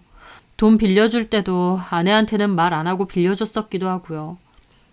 당신한테 그런 친구가 있었어? 연락 끊어진 지 꽤 됐다가 다시 연락 온 거야. 우리 결혼식에도 왔었어. 아, 그래? 그때야 너무 정신 없었을 때니까 모르겠네. 근데 왜 연락이 끊겼는데? 아, 그냥 이래저래 그 친구도 개인사가 많아서. 근데 갑자기 연락 온 친구면 좀 의심해봐야 되는 거 아니야? 뭘? 뭐 팔아달라고 한다든지 아니면 종교 이런 거 아니냐고. 그런 친구는 아니고. 그걸 어떻게 알아? 당신은 허허실실한 성격이니까 그런 거 더 조심해야 돼. 알았어. 아내의 염려에 그런 친구는 아니라고 했지만 한편으론 저도 좀 의아하긴 했습니다. 오랜만에 연락이 온 거라 반가우면서도 우리 회사까지 찾아오면서까지 나에게 할 말이 뭘까 싶기도 했거든요. 그렇게 다음날 그 친구와 만나게 되었습니다. 5년 사이에 선중이는 새치가 부쩍 많아졌더군요. 저를 보고는 어색하게 인사를 했습니다. 저는 선중이가 뻘쭘해할까봐 더 반갑게 맞이를 했죠. 야, 진짜 오랜만이다. 너 얼굴 그대로다. 새치만 좀 많아지고. 그렇냐? 잘 지냈지? 애는 잘 크고 있어? 그럼. 그렇게 저는 오랜만에 만난 선중이와 식사를 하게 되었습니다. 5년 만에 만난 것이어서 그런지 오히려 할 얘기가 많지는 않더라고요. 그리고 선중이도 뭔가 저에게 할 말이 있는데 망설이는 느낌이었고요. 근데 이 동네는 어쩐 일로? 아, 뭐 이쪽에 은행 볼 일도 있고 나한테 뭐 할 말 있다더니. 아, 그게 저기 내가 5년 만에 나타나서 갑자기 이런 얘기를 한다는 게 좀 그렇기도 한데 알지? 내가 너한텐 늘 미안한 게 있다는 거. 아, 그 얘기면 됐다니까. 근데 나한테 할 얘기가 뭔데? 저기 난 누나네 가게에서 일한다고 했잖아. 한 1년 정도 됐어. 한번 놀러 가야겠네. 근데 이거 네 와이프 맞지? 그러면서 폰으로 찍어온 사진을 갑자기 보여주더라고요. 선중이 입에서 제 와이프 얘기가 나오니까 저도 놀랐습니다. 선중이가 내민 폰을 봤는데 그걸 본 순간 몹시 놀랐습니다. 선중이가 몰래 찍은 듯한데 확대해서 찍은 거라 화질은 떨어지지만 분명 제 와이프가 맞더군요. 어? 진짜 우리 와이프네? 우리 와이프가 너네 가게 놀러 갔었어? 정말 맞는 거지? 제대로 다시 봐봐. 그래, 내가 내 와이프 얼굴도 모르겠냐? 도대체 언제 갔대? 그렇게 가까운 거리도 아닌데. 누구랑 왔던데? 선중이는 곤란한 표정이었습니다. 그걸 보는데 순간적으로 뭔가가 있구나. 그래서 선중이가 일부러 연락을 했구나 라는 것을 알게 되었습니다. 뭔데? 왜 그래? 나도 네 와이프 얼굴을 많이는 못 봐서 좀 긴가민가 했거든? 근데 역시나 맞네. 누구랑 왔길래 그러는데? 야, 홍석아, 너 와이프랑 결혼 생활에 문제는 없냐? 무슨 뚱딴지 같은 소리를 하는 거야? 실은 이 여자, 그러니까 네 와이프 말이야. 우리 가게 여러 번 왔었어. 내가 본 것만 해도 한 3번은 되니까. 그래? 너 알아봐? 못 알아보지 당연히. 나 알아봤으면 우리 가게 미쳤다고 왔겠니? 그게 무슨 소리야? 솔직히 네가 아무것도 모를 것 같아서 나도 모른 척하는 게 맞지 않나 싶기도 한데 그래도 네가 내 친구잖아. 내 친구놈이 이렇게 뒤통수 당하는 걸 지켜보는 건 진짜 아닌 것 같더라고. 그러면서 선중이는 제 눈치를 보더니 다른 사진을 보여줬습니다. 그 사진에 저도 눈이 휘둥그레졌습니다. 왜냐면 그 사진에는 아내와 애엄마 친구들인 혜수 언니라는 사람, 그리고 소영 씨라는 사람이 함께 있었거든요. 그리고 중요한 건 남자 셋이 섞여서 앉아 있더라고요. 다 같이 웃으며 건배를 하면서 찍은 사진이었는데 딱 봐도 보통 사이들 같지는 않았습니다. 그걸 보는데 저도 심장이 쿵 내려앉더라고요. 이게 뭐야? 이 남자들은 도대체 뭐야? 우리 가게에 다 같이 왔거든, 한 번씩. 이 남자들도 같이. 근데 딱 봐도 보통 사이 같지는 않아. 처음에는 네 와이프 보고도 어디서 봤는데, 낯이 익는데 정도로만 생각했거든. 근데 가만 생각해보니까 네 와이프인 것 같은 거야. 내가 또 사람 얼굴 잘 기억하잖아. 그래서 내가 서빙하면서 한 번씩 가만 봤다? 그 남자들하고 엄청 친해 보이고 가까워 보여. 보통 사이가 아니야. 그래서 내가 멀리서 몰래 사진도 찍은 거야. 너한테 알려야 될 것 같아서. 너 전혀 몰랐던 거지? 저는 그 사진을 가만히 보는데 기가 막혀서 말도 안 나오더라고요. 분명 제 아내의 얼굴은 맞는데 그 상황이 너무 기가 막혔습니다.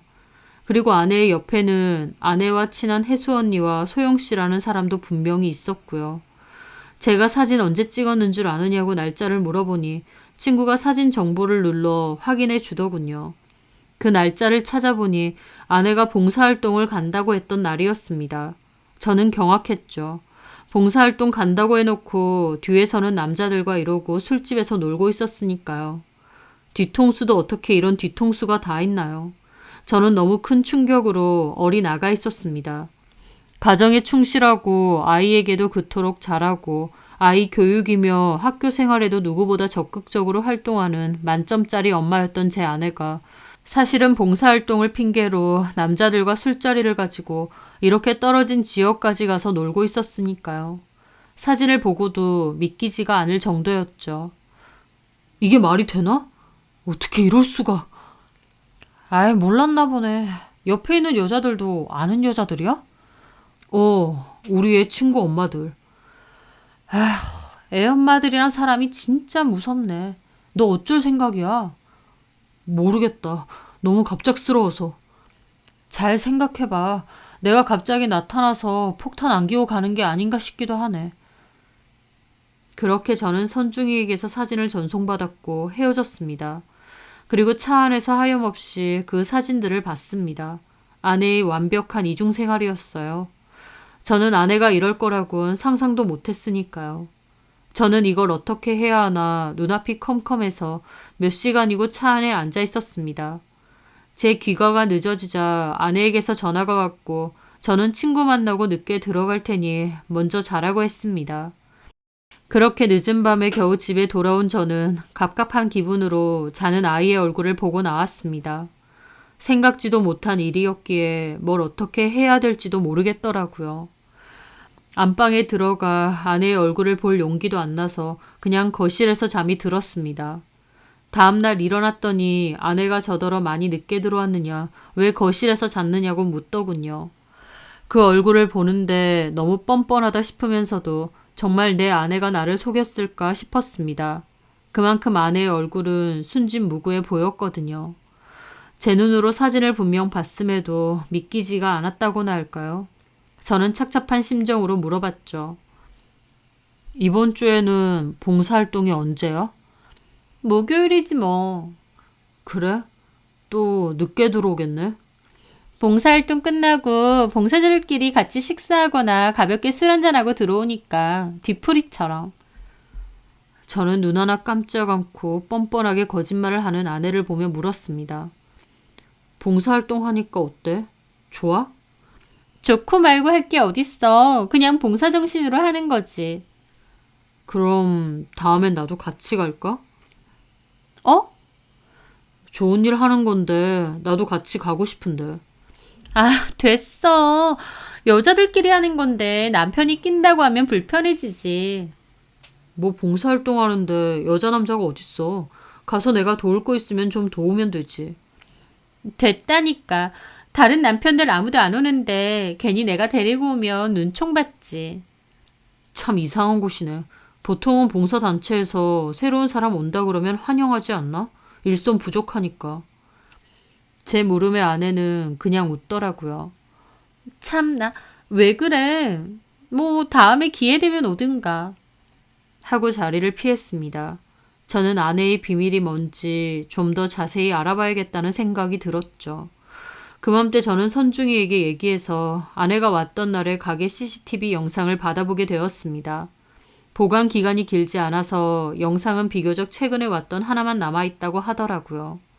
그 영상을 보는데 각자 파트너가 있는 것처럼 여자 한 명, 남자 한 명씩 같이 앉아 있었어요. 아내 옆에는 저보다는 나이가 살짝 어려 보이는 남자가 있었습니다. 술 마시는 내내 아내와 스킨십도 하고 서로 웃으면서 허벅지도 잘 치고 보통 사이 같지가 않았죠. 그걸 보는 저도 속이 부글부글 끓어올랐습니다. 그리고 저는 좀 더 확실한 증거를 위해 그날 몰래 아내의 핸드폰을 뒤져보게 되었습니다. 그런데 폰을 뒤져보면서 저는 또 한 번 충격을 받게 되었습니다. 아내가 남자들과 몰래 만남을 가졌다는 것을 안 것만큼의 엄청난 충격을 또 한 번 느끼게 된 것이죠. 뭐냐고요? 바로 아내의 외도 상대가 한 명이 아니라는 것이었습니다. 저는 그 CCTV 속에서 아내 옆에 앉아있던 그 남자가 아내의 파트너라고 생각했어요. 아내의 내연남이요. 하지만 아내의 폰을 열어보니 제 아내와 그런 은밀한 대화를 주고받는 내연남으로 추정되는 남자만 해도 총 3명이었습니다. 이게 말이 되나 싶어서 까무러칠 뻔했죠. 게다가 그 대화들을 가만 보니 그 3명의 남자들은 그 CCTV에 등장했던 그 3명의 남자들 같았습니다. 이게 무슨 동물의 왕국도 아니고 아내는 그 CCTV 속 남자 셋과 모두 연락을 하고 내연관계를 갖고 있었던 겁니다. TV 연속극에서 보면 너무 큰 충격을 받았을 때 뒷목을 잡는 연기를 하던데 왜 그러는 줄 알겠더라고요. 그걸 보는 순간 뒷목이 빳빳하게 굳어져 오면서 눈앞이 아찔해졌거든요. 이것들이 정말 미쳤구나, 제정신이 아니구나 싶었습니다. 게다가 더 기함한 건 그 상대방 남자들의 프로필 사진이었습니다. 한 명은 프로필 사진이 없었고 다른 한 명은 그냥 배경사진 같은 걸 해놨는데 나머지 한 명은 가족 사진을 걸어뒀던 겁니다. 그걸 눌러보니 그놈에게도 아내와 자식이 있더라고요. 한마디로 가정이 있는 연놈들이 단체로 놀아난 것이었습니다. 저한테는 봉사활동이라고 했지만 사실은 불륜 모임 같은 거였죠. 거기에 아내의 엄마 친구들도 가담을 한 것이고요. 아내가 시작한 건지 아니면 아내의 엄마 친구들이 시작해서 아내를 끌어들인 건지는 모르겠지만 어쨌든 가장 중요한 건 이것들이 단체로 미친 짓을 벌이고 있다는 것이었습니다. 8년 동안 감쪽같이 몰랐던 아내의 또 다른 얼굴에 저는 할 말을 잊고 넋이 나갔습니다. 그리고 한 가지 생각이 들었는데 너무나 괴로운 생각이었어요.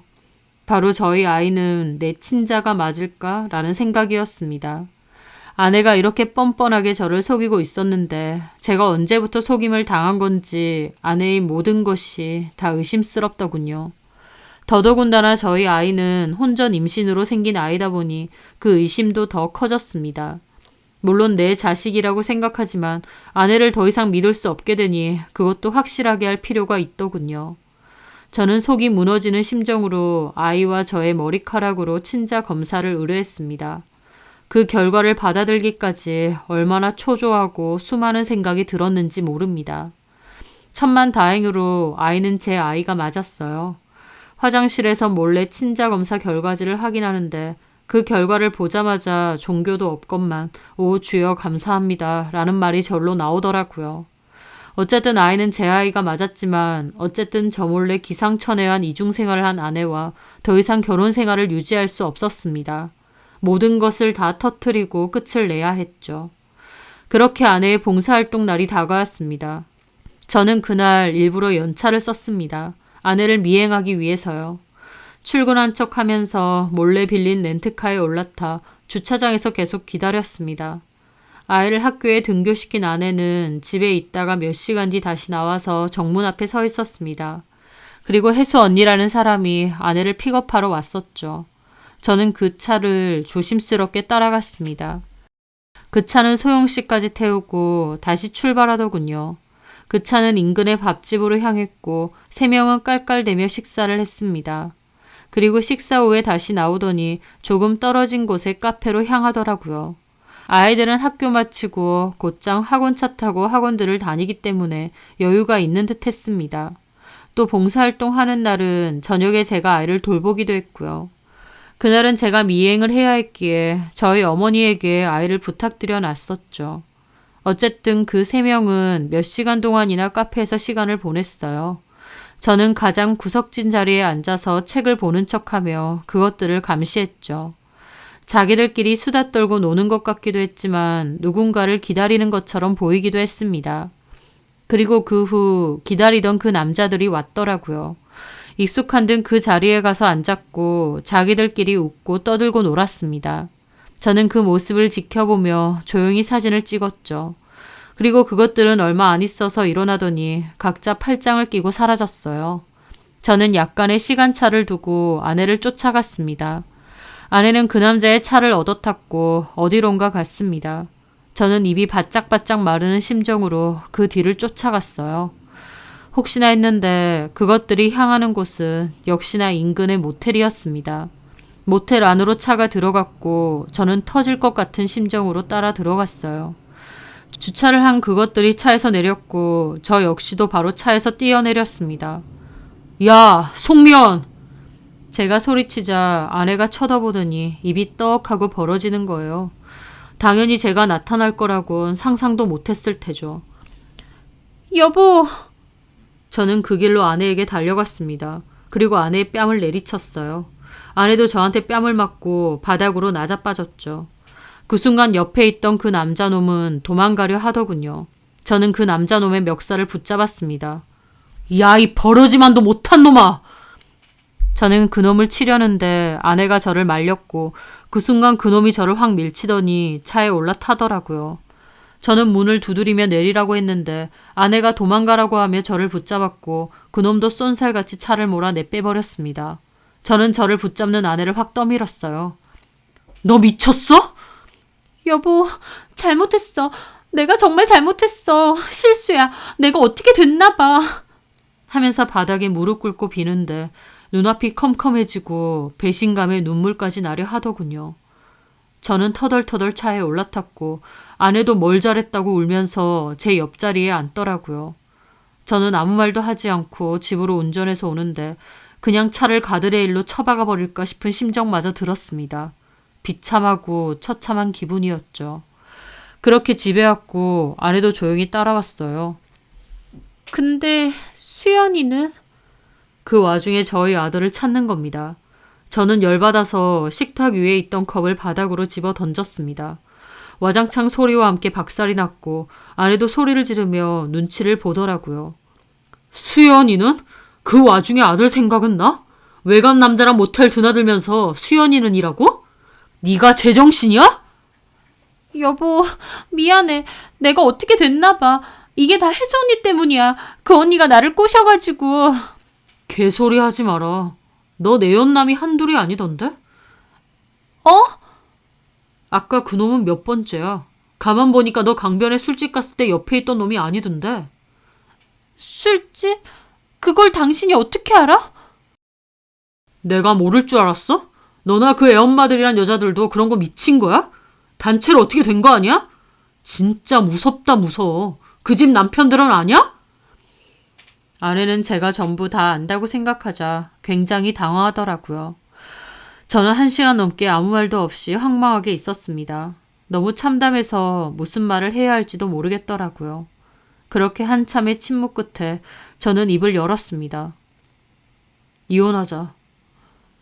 여보. 한 놈도 아니고 내가 아는 것만 세 놈이야. 네가 짐승이야? 입 밖으로 꺼내기도 남사스러워. 도대체 무슨 생각인 건지. 여보, 그게 아니라. 변명 다 집어치우고 지금 그 동네 엄마들한테 전화해. 어? 전화하라고. 해서 남편한테 걸렸다고 얘기해. 그리고 알아서들 남편한테 이실 짓고 하라 그래. 여보, 그런 말을 어떻게 해. 그래. 그럼 내가 직접 전할게. 그 소영씨인가 하는 여자는 남편이 안경점 한다고 하지 않았나? 나 거기 어딘 줄 알거든? 직접 얘기해주지 뭐. 아, 여보! 아내는 제 바지가랑이를 붙잡고 매달렸습니다. 지금 전화해서 얘기하라고. 말 못해. 우리 집 일은 우리 집 일인 거고. 참나. 눈물 나는 의리네. 좋아 그럼. 하지마. 내가 직접 알릴 거니까. 그리고 이혼할 거니까 너는 네 짐 챙겨서 나가. 수연이 앞으로 볼 생각 하지 말고. 여보! 빌어서 될 문제가 아닌 거 너도 알고 있지? 나는 너같이 제정신 아닌 여자랑 더는 못 살아. 우리 수연이 엄마로서 네가 있는 것도 못 참겠고 더 험한 말 나오기 전에 조용히 짐 챙겨서 나가. 나 지금 많이 참고 있는 거다. 너랑 이혼도 할 거고 위자료 소송 걸 거니까 그런 줄 알고. 네 내연남이 한둘이 아니라서 내가 앞으로 준비할 게 너무 많거든. 아내는 잘못했다고 빌었지만 저는 그냥 쫓아내기 전에 짐 챙겨서 꺼지라고 했습니다. 아내도 결국 대강에 짐 챙겨서 울면서 나갔죠. 저도 너무 괴롭고 힘들더라고요. 내가 뭘 잘못해서 이런 일을 겪어야 되나 싶었죠. 하지만 이혼 소송은 피할 수 없이 제가 해야 할 일이었습니다. 저는 그 후로 바로 이혼 준비를 시작했습니다. 아이는 저희 부모님이 돌봐주시기로 했어요. 저희 부모님에게는 아내가 외도를 했다 정도로만 얘기했는데도 기함하시더라고요. 외도 상대가 한 명이 아니다 이런 얘기까진 하지 않았습니다. 너무 놀라실 것 같아서요. 저는 아내가 내연남들과 나눈 대화들을 모조리 캡처해서 저장해 두었기 때문에 그 내연남들을 대상으로 상간소송도 진행했습니다. 증거와 상대 남자들의 전화번호가 있었기 때문에 상간소송을 거는 것이 가능하더라고요. 무려 3명의 남자와 아내에게 위자료 소송을 진행했는데 변호사 보기에도 민망할 정도였죠. 어쨌든 위자료 소장은 빠르게 작성되어 각자의 집으로 발송했습니다. 3명 중 2명은 가정이 있었고 1명은 이혼남이었는데요. 소장은 집으로 갔기 때문에 가정이 있는 남자 2명의 아내들도 이 사실에 대해 알게 되었습니다. 당연히 그 집들도 발칵 뒤집어진 것 같았고 그 내연남의 아내들은 제 아내에게 위자료 소송을 걸었죠. 그뿐만 아니라 소송 내용에 아내와 친구 2명과 그 3명의 남자들이 서로 가리지 않고 교차로 만났다는 내용도 적었는데요. 그 때문에 그 내연남의 아내들은 저희 아내뿐만 아니라 혜수 언니와 소영 씨에게도 위자료 소송을 걸었던 겁니다. 그렇게 하니까 또 그 여자들 집에서도 남편들이 이 사실을 알게 된 거죠. 제가 굳이 그 집 남편들에게 따로 얘기해 주지 않아도 소장을 받게 되면서 자연스럽게 다 알게 된 것입니다. 한마디로 서로서로 줄소송 파티가 이어진 겁니다. 제 담당 변호사님도 진짜 손에 꼽을 만큼 기가 막힌 사례라고 할 정도였죠. 서로 간의 위자료 소송과 이혼 소송이 난무하고 줄소송이 이어지고 이게 무슨 웃지 못할 해프닝인가 싶었습니다. 그 해프닝 속에 제가 있다는 게 참담했죠. 어쨌든 저는 아내와의 이혼 소송 과정에서 아내의 부적절한 행실 때문에 아이를 양육하게 할 순 없다고, 아이 양육은 제가 하겠다고 했습니다. 아내는 자기가 잘못한 사실은 있을지언정 아이에게 잘했고 또 아이의 주 양육자가 본인이었기에 양육권 주장을 하더라고요. 이혼 소송과 위자료 소송은 증거가 확실했기 때문에 오히려 간단했는데 양육 소송 때문에 꽤나 골치가 아팠습니다. 아내는 뻔뻔하게도 아이는 자기가 키우겠다는 입장이었고 저도 그런 정신 나간 엄마 밑에서 아이를 키우게 할 순 없다는 입장이었죠. 결국 아이의 의사가 가장 중요했는데 당시 그 사건이 아무리 시시한다고 해도 소문은 아름아름 다 퍼졌습니다. 그런 줄소송 파티가 이어지니 소문이 안 날 수가 없었죠. 그래서 그 일에 가담된 아이들도 소문에 휩싸여야 했고 그 얘기를 알고 있는 사람들의 수군거림도 들어야 했습니다. 아이들도 상처가 컸죠.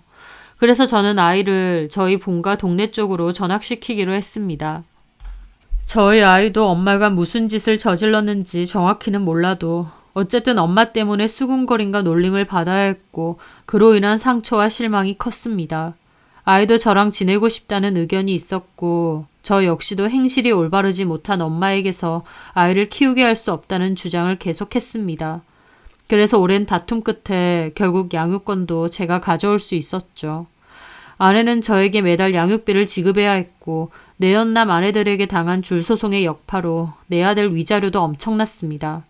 아내의 친정까지 여기저기서 돈 빌리러 다닐 정도였고 곡소리가 났다고 하더라고요. 그 일로 아내는 부끄럽다고 못 살겠다며 약까지 먹고 중내산에 생쇼까지 벌였다는데 그런 짓을 저지를 때는 아무렇지 않게 즐기다가 걸리고 나니 이제 와서 부끄러워졌다고 하는 게 어이가 없었습니다. 얼마나 정이 떨어졌는지 약을 먹었다고 해도 아무런 감정이 안 들 정도였죠. 아내는 다량의 약을 먹긴 했지만 금방 발견되어 위세척하고 깨어나기도 했고요. 소송이 너무 얽히고 설켜 있어서 소송 기간이 오래 걸리긴 했지만 결국 아내와의 이혼은 성립되고 끝이 나긴 하더군요. 아이가 아직 어리고 엄마를 그래도 많이 그리워하기도 해서 면접 교섭건으로 한 달에 2번가량은 만나게 하고 있습니다. 아내와 그 친구들의 미친 이중생활로 인해 몇 사람이 상처를 받게 된 건지, 그리고 몇 개의 가정이 파탄이 난 건지, 그런 어마어마한 짓을 저지른 미친 여자가 정말 내 아내가 맞는지 지금 생각해도 황당하고 기가 막힐 따름입니다. 아내는 아직도 남은 해결 안 된 소송이 있고 갚아야 될 돈도 많아서 아는 친척 소개로 공장에 들어가 생산직 일을 한다고 하더군요. 제가 벌어다 주는 돈으로 편하게 부족함 없이 잘 살다가 지금은 위자료 때문에 진 빚을 갚는 것만으로도 쩔쩔매면서 근근히 살아간다고 했습니다. 본인이 저지른 짓이 어떤 짓인지 모르고 그랬을까? 그저 안 들키면 그만이라고 생각했을까? 그 잠깐의 욕망과 쾌락이 뭐라고 그 손가락질을 당하고 비참하게 살까? 아내의 행동이 너무나도 어리석고 생각할수록 기가 막힐 따름이네요. 그래도 아이 엄마라서 그 인연을 완전히 끝낼 순 없겠지만 저 개인적으로는 다시는 상종하고 싶지도 않고 얼굴도 보고 싶지 않습니다. 오랫동안 같이 살아온 남편을 속이고 한순간의 욕망과 자극으로 인해 돌이킬 수 없는 강을 건넌 아내가 남은 삶 동안 지독하게 후회하고 반성하며 살았으면 하네요. 제 사연 들어주셔서 감사합니다.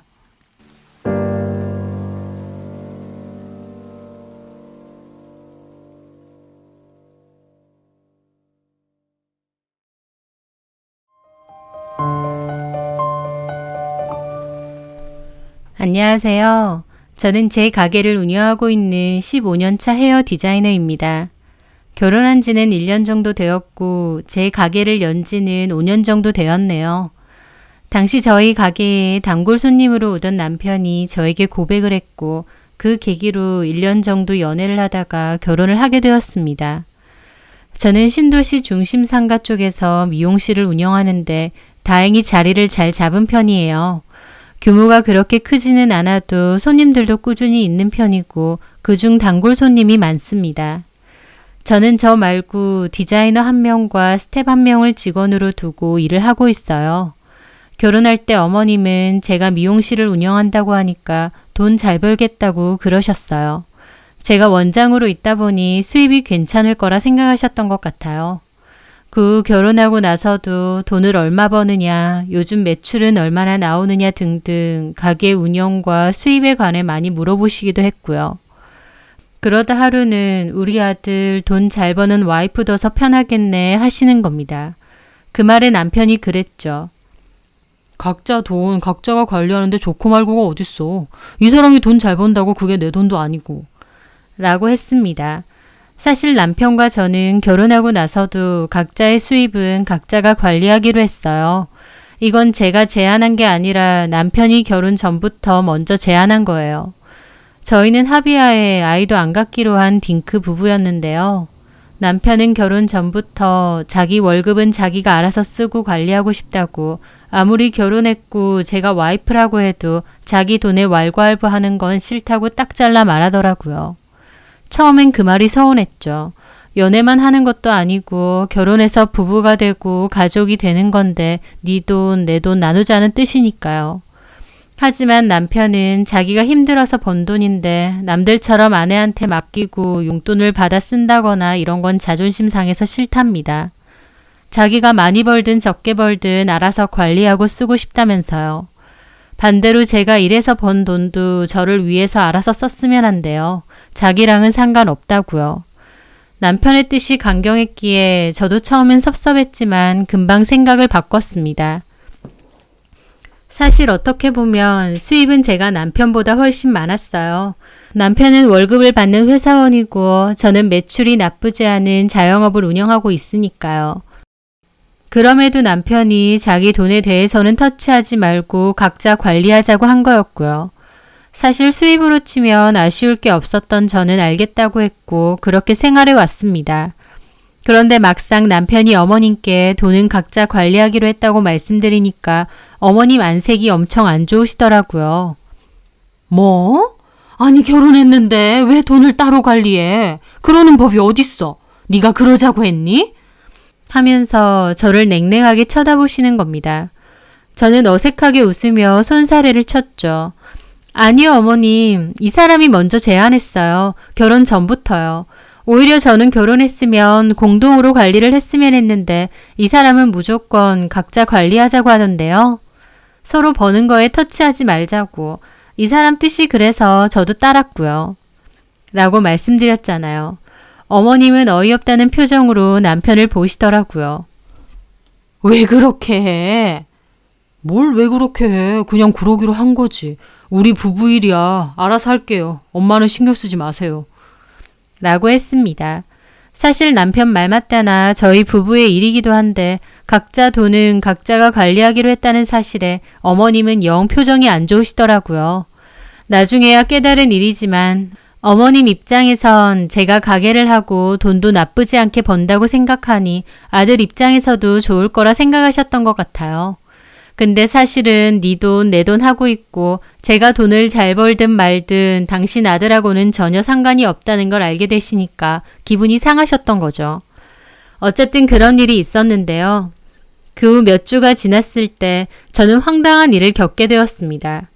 3명 단체 예약 손님이 잡혀 있었어요.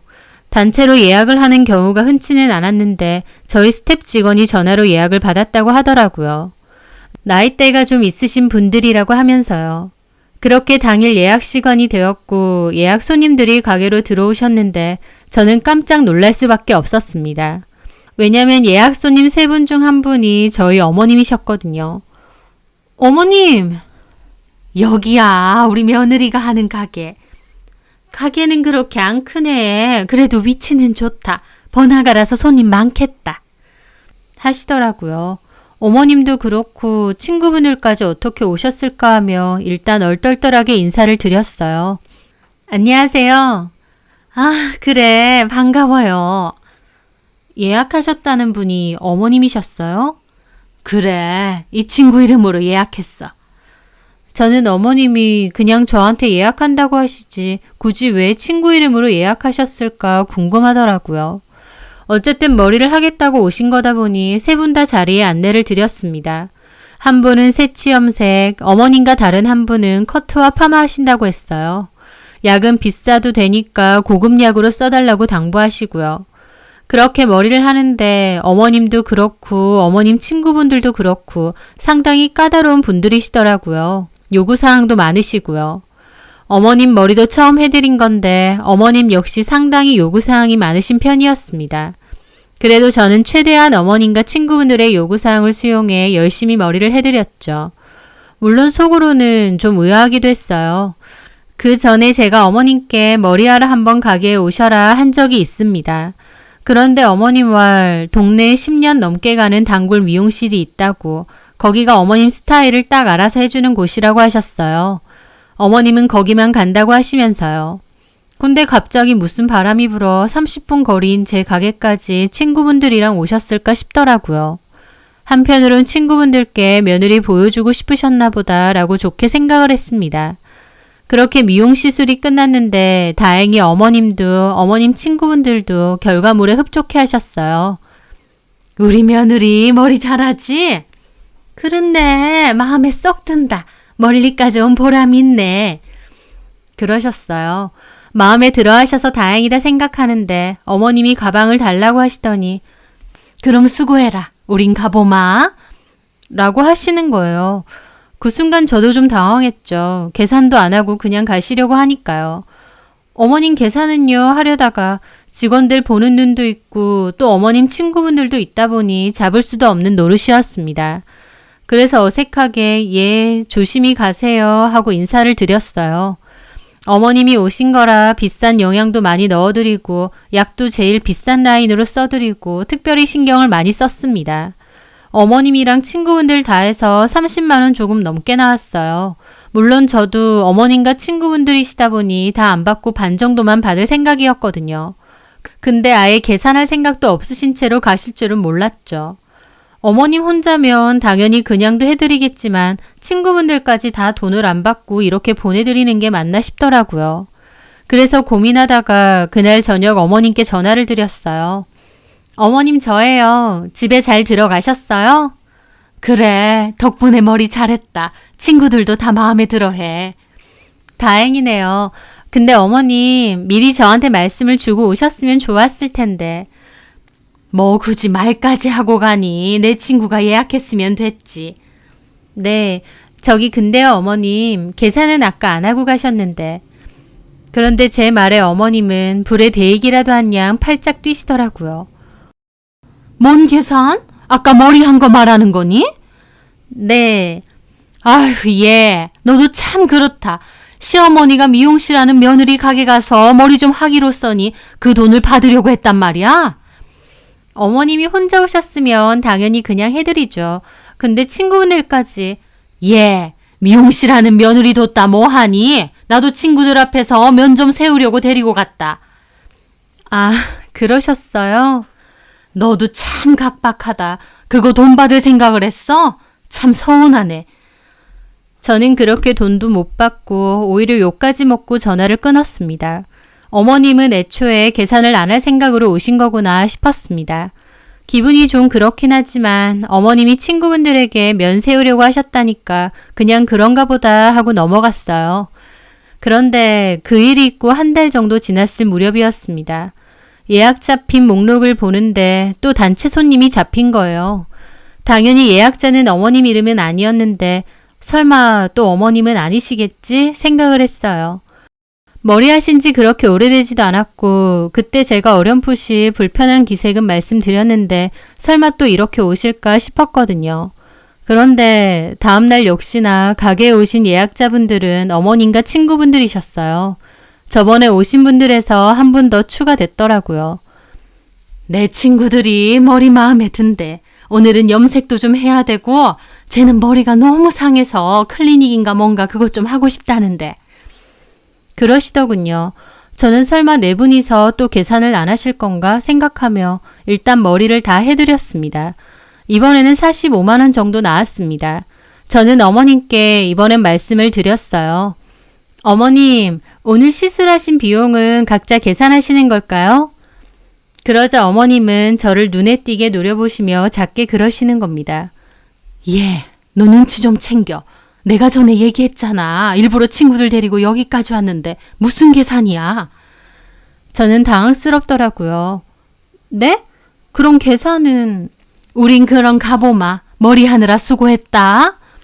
그렇게 어머님은 다시 친구분들이랑 머리만 받고 가버리셨어요. 직원들이 저에게 와서 비용이 적지 않은데 이렇게 매번 계산은 안 하고 보내실 거냐 물어봤고 저도 대답을 못했습니다. 저번 거랑 이번 시술 비용 다 합치면 70만 원 넘는 돈인데 저는 땅 파서 장사하는 것도 아니고 아무리 어머님이라지만 좀 그렇더라고요. 게다가 앞으로도 계속 이렇게 하실 건가 싶어서 걱정이 됐습니다. 그리고 한편으론 좀 기분이 나쁘기도 했어요. 곰곰이 생각해봤는데 어머님은 그 전에는 단골 미용실이 있다고 오라고 하셔도 저희 가게에 안 오셨거든요. 근데 남편과 제가 각자 수입을 관리한다는 걸 아시자마자 친구분들까지 데리고 저희 가게에 오셨잖아요. 그 말인 즉슨 아들 돈이 아니고 며느리 돈이라고 생각하시니까 좀 써도 된다고 생각하셔서 일부러 오시는 게 아닌가 싶었습니다. 고민 끝에 저는 이 일을 남편에게 말을 했어요. 그런데 남편은 도리어 저를 엄청 야박한 사람처럼 몰아가더라고요. 자기도 좀 그렇다. 우리 엄마한테 돈 받으려고 했어? 아니, 어머님만 하셨으면 그냥 해드리지. 근데 친구분들까지 자꾸 데리고 오신다니까. 오늘은 3분이나 더 데리고 오셨어. 4분이나 동시 시술하려면 다른 손님은 아예 못 받는데 그럼 내 손해가 얼만데. 진짜 좀 섭섭하네. 엄마가 친구들한테 며느리 자랑 좀 하려고 데리고 오시나 본데. 이번까진 그렇다 쳐. 근데 보니까 계속 오실 것 같은데. 그럼 나는 계속 손해보면서 매번 어머님하고 어머님 친구들 머리를 공짜로 해드려야 된다는 거야? 제 말에 남편은 지가 더 발끈하더라고요. 참 치사하다. 됐어. 그 돈 내가 줄게. 그럼 됐지?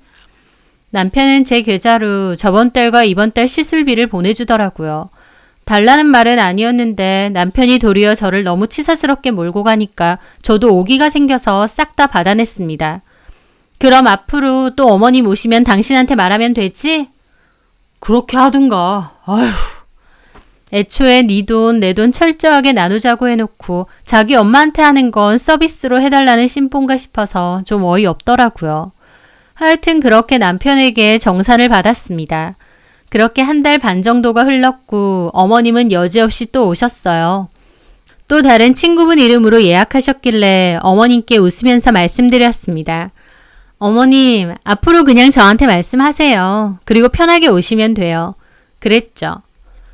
뭐 편하게 안 온 건 아니다만 그렇게 그럼. 그래, 시어머니한테 효도한다 생각하고 이 정도는 할 수 있잖아. 그렇죠. 그 뒤로 어머님은 필요하실 때 저한테 연락해서 예약을 잡아달라고 하셨어요. 그리고 그 외에 어머님 친구분들이 행사 때문에 올림머리를 하거나 드라이가 필요하실 때도 다 해드렸죠. 물론 돈은 안 받았습니다. 돈은 남편에게 싹 정산해서 받았어요. 남편도 처음에는 치사하다고 자기가 준다고 했는데 나가는 돈이 적지 않다 보니 나중에는 막 혼자 화를 내더라고요. 아, 엄마는 무슨 동네 사람들 머리 다 해줄 건가? 왜 이렇게 오지랖이야? 언제부터 그렇게 베풀었다고? 그러던지 말던지 저는 남편에게 돈은 꼬박꼬박 받았습니다. 그러던 어느 날 어머님은 친구 한 분과 방문하셨고 새치 염색을 해드리게 되었어요. 그런데 친구분이 그러시더라고요. 근데 참 이 집 며느리 효부네. 매번 이렇게 시어머니랑 친구들까지 머리 공짜로 해주는 게 쉬운 일은 아닌데. 그러셔서 제가 웃으면서 그랬죠. 공짜 아니에요. 어머님하고 친구분들 머리 하시는 거 다 저희 남편이 따로 계산해 주거든요. 제가 안 받는다고 해도 남편이 미안하다고 꼬박꼬박 계산해 주네요. 이 사실을 전혀 몰랐던 어머님은 제 말에 눈이 동그래지셔서 저를 보시더라고요. 아무 말씀 안 하셨지만 표정이 여태까지 내 아들이 계산했다고? 라는 표정이었죠. 일단 친구분이 있다 보니 아무 말씀 안 하셨지만 표정이 엄청 안 좋아지셨습니다. 기분이 상했는지 말도 거의 안 하시고요. 그리고 그날 저녁 가게 마감을 한창 하고 있는데 어머님께서 전화가 왔죠. 예, 너 아까 그게 무슨 말이야? 남편이 계산을 했다니. 그럼 여태까지 머리 한 거 전부 영석이가 너한테 돈을 줬다는 거야? 네, 그렇죠. 뭐야? 너 왜 여태까지 나 속였어? 그러시는 겁니다. 네? 뭘 속여요, 어머님? 영석이가 계산한다고 안 했잖아. 그리고 너도 그렇다. 내가 머리 하는 게 그렇게 아깝든? 그걸 기어코 너네 남편한테 다 받아내야 했어? 진짜 서운하네.